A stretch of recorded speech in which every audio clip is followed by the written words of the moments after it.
With some key matchups added to UFC Saudi Arabia, the big question now is who will Sean Strickland, Jared Cannonier, Ciryl Gane, some of these big names, who are they going to fight next? Because some of the options have been taken off the table with some fights booked for UFC Saudi Arabia. My name is James Lynch. In today's video, I'm going to be talking about some of the fights that I think could be put together now with some of the names I just mentioned. And by the way, Ciryl Gane and Sean Strickland not fighting each other. Wasn't trying to apply that in the thumbnail, but did want to talk about both fighters. So if you missed the video I just posted, we have Khamzat Chimaev and Robert Whittaker. The other fight that was added to that card was Sergey Pavlovich and Alexander Volkov. These are key fights because it sort of takes out some of the names I just mentioned there out of the equation. And let's start first with Sean Strickland, because I think this one is really interesting.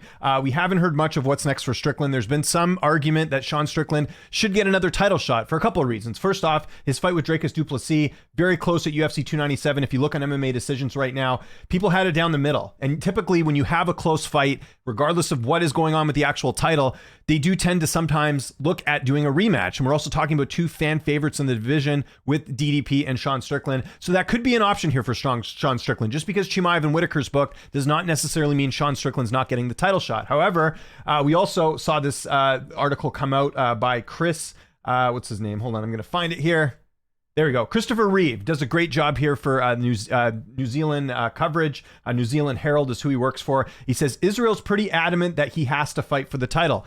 So, and look, what leverage does Israel Adesanya have right now? I'm not sure. Obviously, he took a bit of a step away from the sport, although we do know he's back in training now. But we also know the UFC is a business, and the UFC may want to do that Israel Adesanya and Dricus du Plessis fight next, just because of the buildup after the Robert Whittaker fight with Dricus du Plessis when they were in the cage. It seemed like a fight that was going to be really big, and obviously it never ended up happening, with Strickland taking on Adesanya instead because du Plessis not ready to fight, still dealing with an injury. So that seems likely that that's going to happen. I know du Plessis will pretty much fight anyone. I think he's even entertained a possibility of having a rematch with Sean Strickland, but you got to imagine if the UFC had it their way. And I think personally, from a business perspective, you got to take advantage of Adesanya and DDP, because that's a fight that may never happen if you book them against different opponents. So let's go with the idea that Adesanya and DDP is going to happen next. What does that leave for Sean Strickland? Well, it leaves him with a few options here. Let's go over some of the options I think could happen here for Sean Strickland. So let's have a look here in the middleweight division as I just went past it here. So if you look at the rankings right now,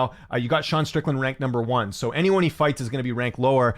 The only guy that's really available, and he's also in need of an opponent as well, is the Jared Cannonier fight. Now, I personally don't think that's a fight everyone really wants to see a rematch from. Their first fight was good, but it wasn't exactly memorable.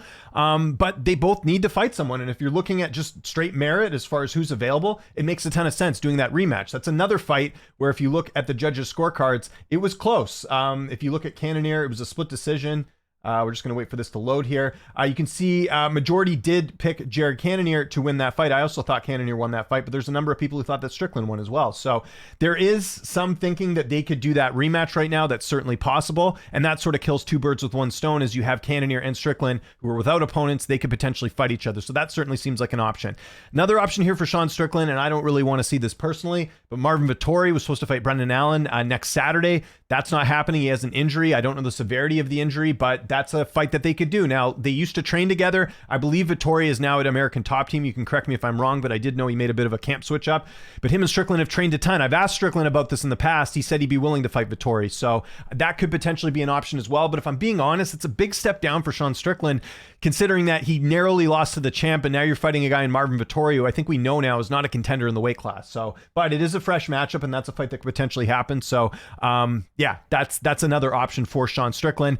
And then the other sort of long shot option here for Sean Strickland would be a rematch with Brendan Allen. That's assuming that Brendan Allen beats Chris Curtis next week. Of course, Strickland finished Brendan Allen a couple years ago. Allen's on the rise. That would be, an interesting rematch. But again, I don't really want to see that. And I would imagine Strickland's going to want to fight a little bit sooner here. If I'm going to bet money on who I think Strickland's going to fight next, and this is assuming again that Adesanya and DDP is going to happen, I think it's going to end up being Jared Cannonier. I just don't know who else Sean Strickland can fight unless there's some wild card out there that I'm not thinking of. So that's where I'd put my money, is Sean Strickland and Jared. And I think if they did do the rematch, I think Strickland would decisively win this time. I think it would be close again, but I think Strickland would edge it out on the scorecards. Just my hypothetical thoughts on that. So let's talk a little bit about Cannonier. He's in sort of the same boat as well. He's pretty much fought a lot of the guys in the weight class already, so we can scratch Marvin Vettori off the list. He destroyed Vettori the last time they fought. Like I said, Strickland could be an option. Another option for Jared Cannonier is him fighting the winner winner of Brendan Allen and Chris Curtis. That could make sense. Oh, the other thing I forgot to mention is obviously if Chris Curtis beats Brendan Allen, Chris Curtis and Sean Strickland are never fighting each other. I mean, they're best friends. That's never going to happen. Forgot to add that little tidbit as well. So yeah, for Cannonier, it could be the Brendan Allen and Chris Curtis winner. Roman Dolidze is now booked against Anthony Hernandez, so that ship has sailed.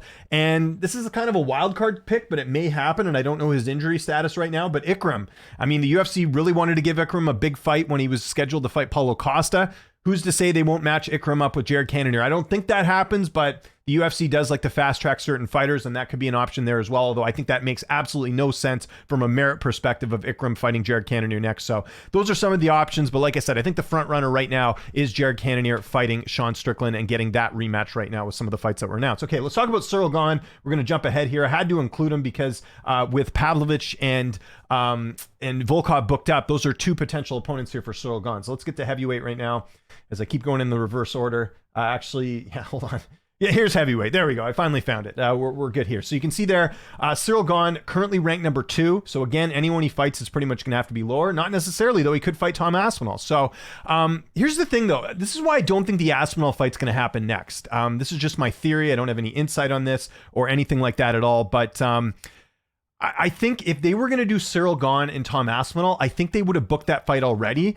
And I think that they potentially would have done that fight on like a UFC 300 or one of the bigger cards. I think that would have made more sense.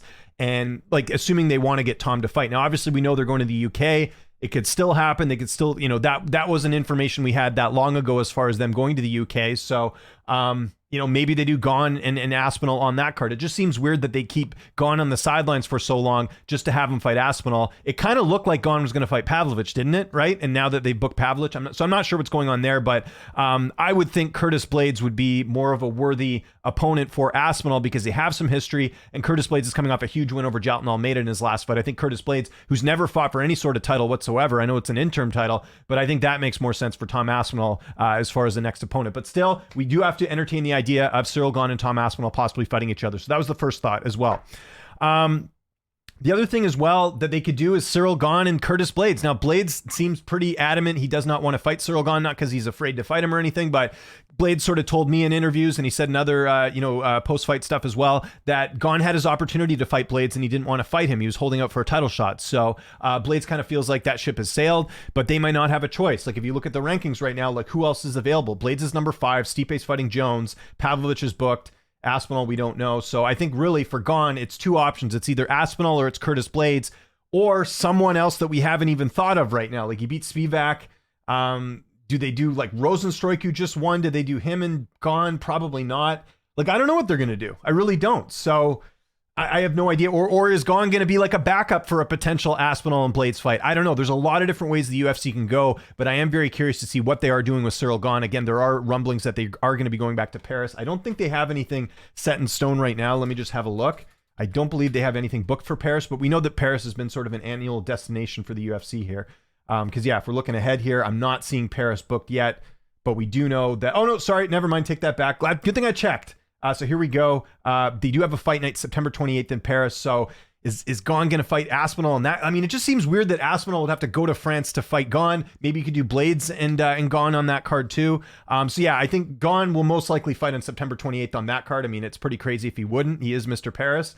But I don't know, like, who's he going to fight? Like, just looking at the rankings right now, like a lot of these guys are booked up or he's fought already.